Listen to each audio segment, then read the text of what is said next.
Okay, it's time for another upgrade, another update I should say. I'm running both of these 50s now, and I need to assure you that this is pretty much all going to be about 50 cals, although there is something you might be able to learn about cleaning lead out of barrels. I was digging through my stuff and I found my old lead cleaning apparatus here.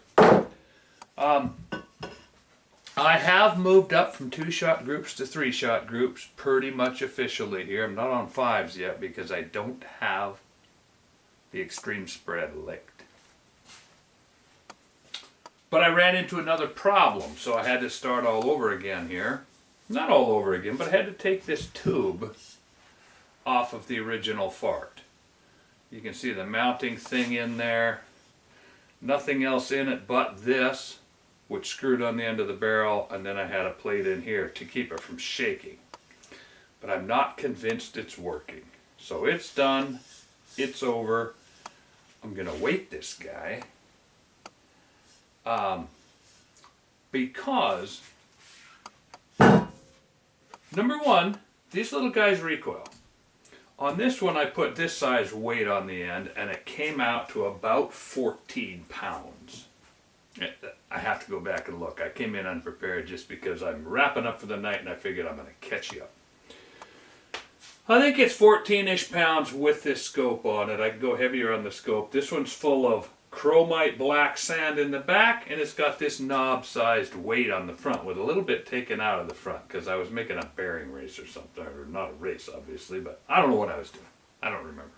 Just pulled it out of my junk pile, rifled a hole through it, boom. It had a little, doesn't matter. This is,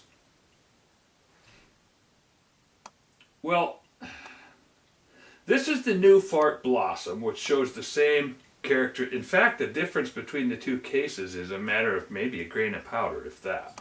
It's really weird. Been doing a lot of the work with this, but I decided I had reason to go back to the original Fart. And so, a few things have come up. I'm going to put a permanent weight on this thing because after my kids enlightened me on the power of weight, I've decided I'm going to stop at about 16. 14 is too light. I keep trying to convince myself that someday when somebody puts a reducer, a silencer, a suppressor on this, it's going to help. But it's not. I put my big muzzle brake back on and added some weight to that, and it was a complete failure. The brake does nothing. So it's going to be all about weight.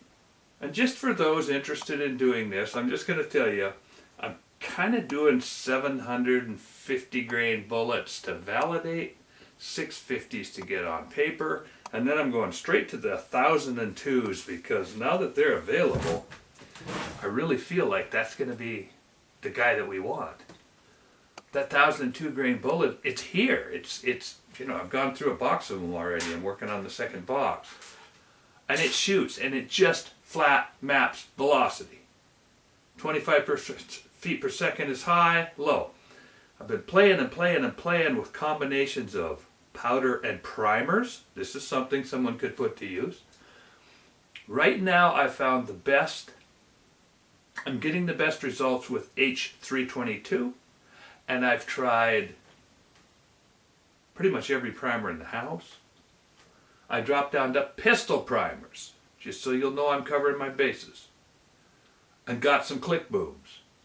Weirdly enough, an unnamed pistol primer that click boomed every shot. I shot 2 3-shot groups with it, 6 shots, just because the first one showed an extreme spread of under 20. The second one blew up to about 28. But that's starting to group. This guy started grouping good enough that I switched back to the Fart, and I'm going to show you what happened here. I don't have very many of my targets because it's pouring down rain, and I finally brought out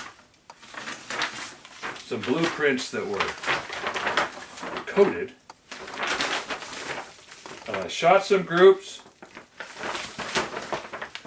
2-shot, I don't know if you can see these, it doesn't matter, 2-shot, 2-shot, down here is 2 2-shots, and this is changing out a scope and getting on, and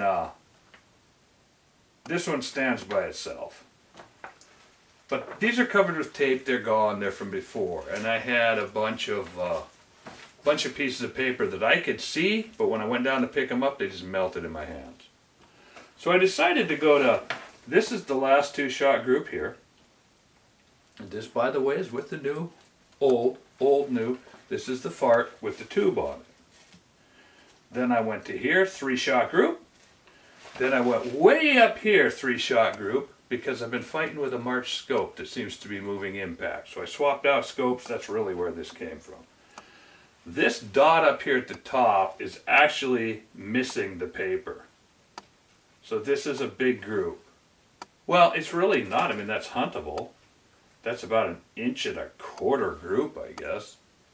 3-shot, but this shot, I call it a 1/2 inch up. It's just off the paper. Then I really tightened up. I'm still feeling the thing is raggedy even when I'm getting good velocity.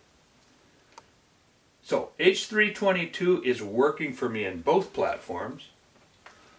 I'm still working with primers. Some are tremendously different, like the groups are 4 or 5 inches tall, and some will bring the extreme spread down. This is an unknown. But these are expensive bullets, people. So I'm trying to kill 2 or 3 birds with each stone. This was the last group that I shot, and the first 2 went right here. So I was pretty excited. I was very, very scrupulous, and I did the other one to drop down.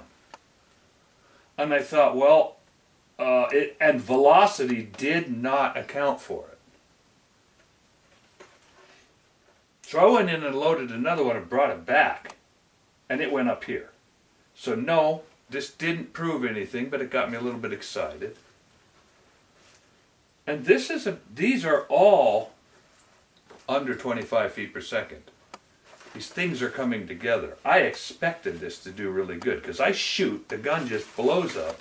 I look up at the lab radar, and then as I'm coming back down, I look at the target, and I went, this one felt so good I thought I was there, but nope, popped way up here.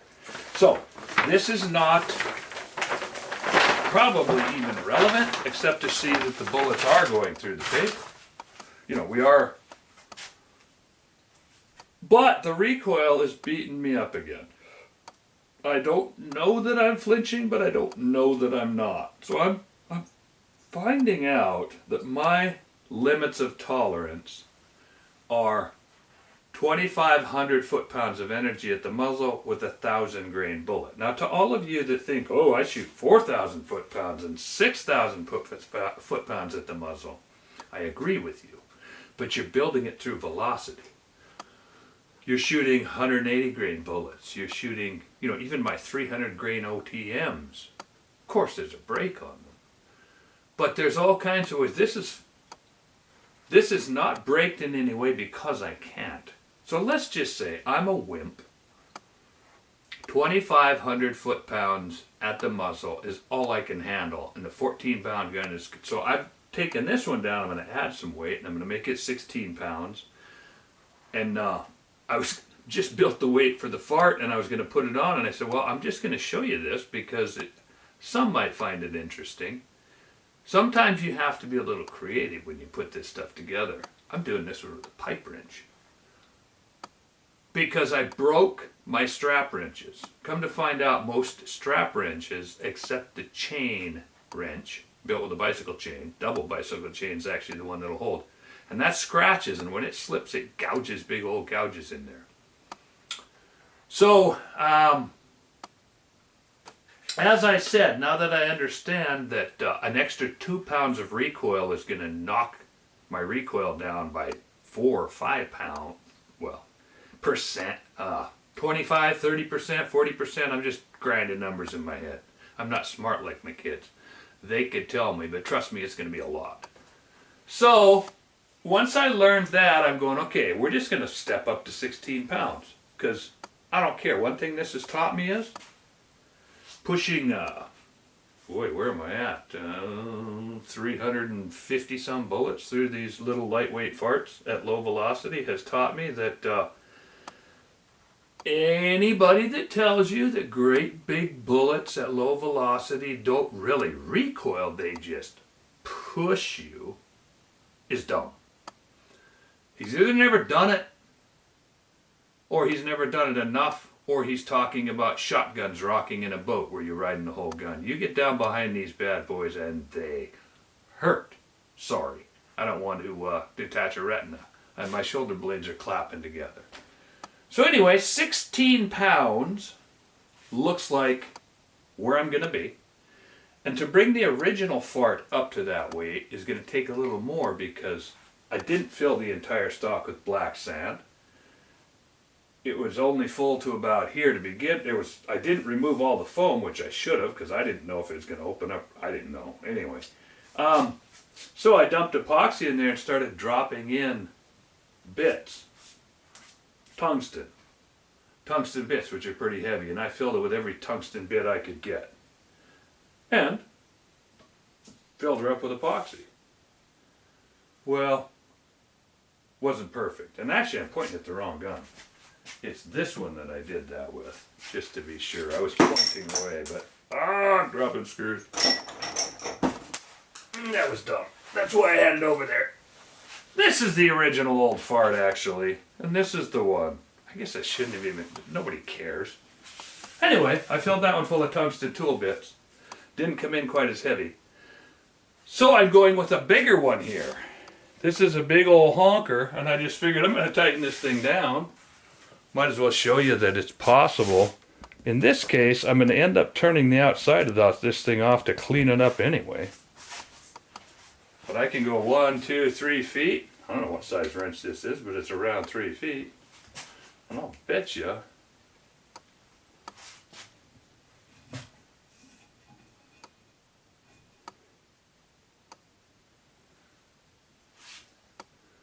well, we're going to rotate clear down and out, and the reason is this is a 20 TPI setup. There's a couple of things that are different. 20 threads per inch and a 50 foot-pounds puts a lot of stress. But here's why I'm justifying doing it. Man, I'm going to wrap this pig right up. I have as much shoulder as I could get there, too. So 2 things. I'm chewing that ring up just a little bit. And I am exerting a lot of force. Like, I hope I don't strip this. I think I'm getting close to stripping it.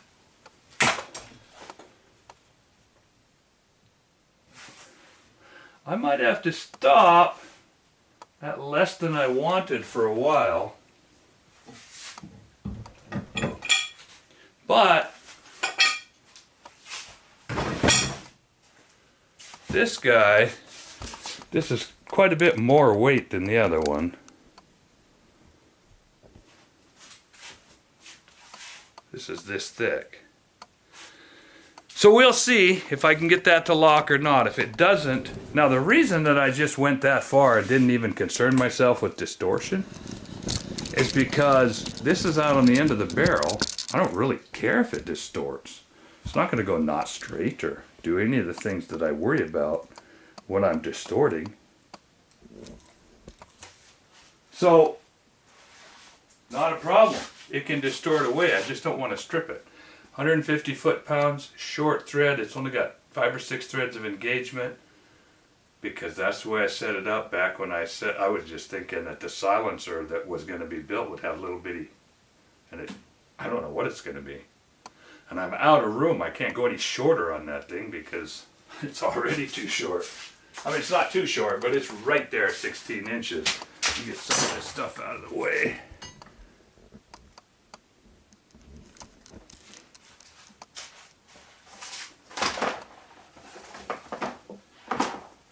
So anyway, wanted to show you tightening that down with a pipe wrench, just to say we don't have to use super cool vices and expensive equipment. That's just a cheapo Harbor Freight wrench. And it's going down to where, with only 5 threads on the end of the barrel, it might be getting ready to strip. If it does, that thing is thick enough that I can rethread it just a tad smaller, run it back up over the barrel. I can even step the threads, and then I'll lock it on with rock set or something. So again, whether you guys care or not, I'm just sharing these things because they're interesting to me, they're part of the build, and like them or not, you don't have to watch them. This is just me going through the ins and outs of building a subsonic gun that, in my opinion, is useful. I don't think a 30 is useful. I don't think a 22 is useful. Well, it is in 22 long rifle. A silenced 22 pistol gives me a chubby just like anything else. It's cool. And a silenced 22 bolt action is just ridiculous. But you have to buy subsonic 22 rounds. I'm thinking one of these days I'm going to build a 45 ACP bolt action with one of these barrel stubs I got left over. Just because when I do get into the suppressed thing, that's something I'm going to think is cool. 400 grain bullet maybe you can get, or maybe not a 45, maybe you have to go up to a 50 AE or something. But in any case, I'm having fun with the fart right now. And I wanted to, because I ran across this, I just want to show you guys. This is, I mentioned before that I had originally leaded the barrel up on the fart, tried to shoot 970 grain something lead, pure lead bullets. And I finally found out that pure lead is something I'm not willing to work with. The guys that do the long shoots and fest stuff work with it all the time and they do fine. In my case it came down to paper patching and I said, not going to do it. So, because of that, not going to do it, I leaded my barrel up, I tried, and I couldn't get it out, and I went on, I talked to everybody in the world, and I mentioned that I used Aquasil in a tube. Well, this is the tube. You just pop the end off, pour it full of Aquasil, which is a disinfecting agent. It's a treatment agent for pools. You go to the pool store, buy Aquasil, fill it up 3/4 of the way, drop the barrel in until it covers, and it'll start bubbling furiously. That's how you know it's working, is when it's bubbling. Now, again, one of my other sons, I had one day when it made some fumes and I was worried about it, so I brought it outside and the bubbling slowed way down. And I called him and I said, hey, is this thing, am I running out of reactive? He's like, no, unless you had a teaspoon of lead in there. That Aquasil has got lots and lots of life left in it. But you have to heat it. So I took the barrel out of the mix, brought it inside, let it all warm up to room temperature. And he also assured me that, well, let's not go, I'm not going to say anything about the fumes.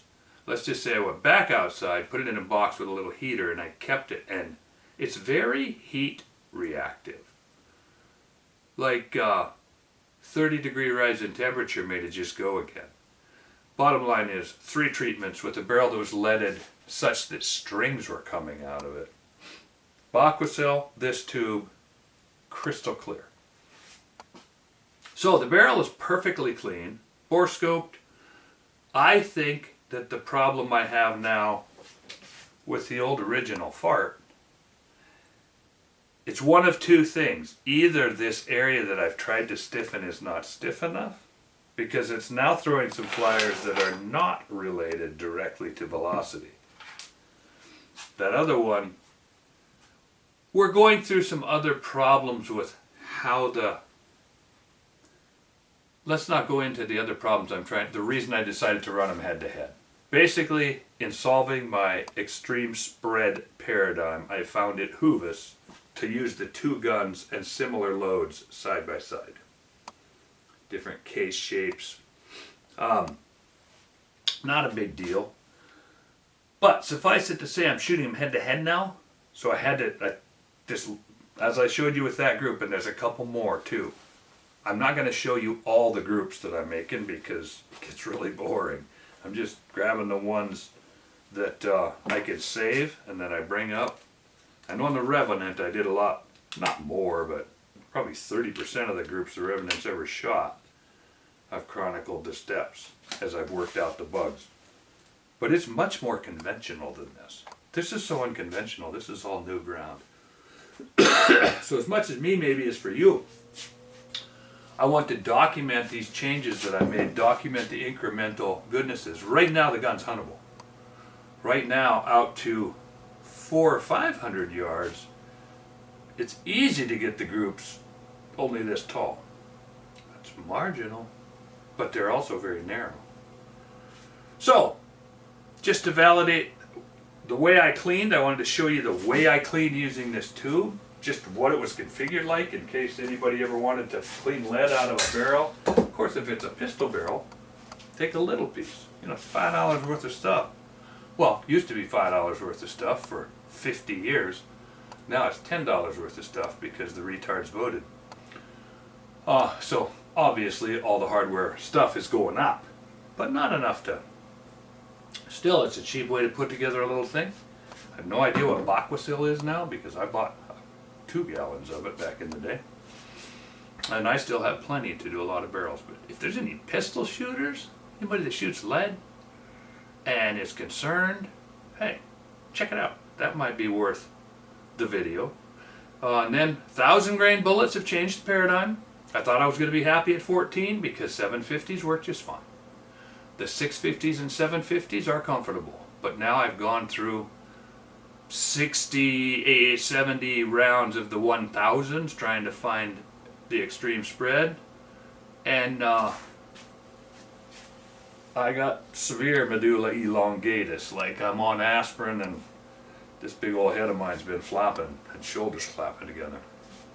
So stepping up to the 1,000 grain bullets leads me to believe I'm going to go into this now from here on, and I'm going to switch back to some other stuff. I'm not going to keep boring you with this. I've got some of my 50 BMG stuff is coming together. The Revenant is still. I've also got another PPC project and a 6x47. I don't even want to go off into stuff I'm not doing yet. But suffice it to say that I'm not going to just continuously and endlessly, even though this is what I'm sucked up with right now. Spring is coming. It looks like most of the range masters are allowing no masks and open borders, and as long as they don't listen to the Biden, then we should be in good shape as far as that goes. So maybe this summer I'll have, anyway, I'm putting, and my big 30, I'm working on that too. So I have been getting good enough groups out of the big 30 red, white, and blue gun that one of these days I'm going to show that stuff to you. But in the meantime, this has just consumed me. I've made huge strides. I'm very, very happy with where I am and what I've done so far. And we're not down below an inch, but we're shooting consistently 1.5 inch groups pretty easy. So as far as carrying it around like a 30-30, it'll do that at this point. So we'll catch you on the next one. Maybe it'll be a different version instead of a 50 fat.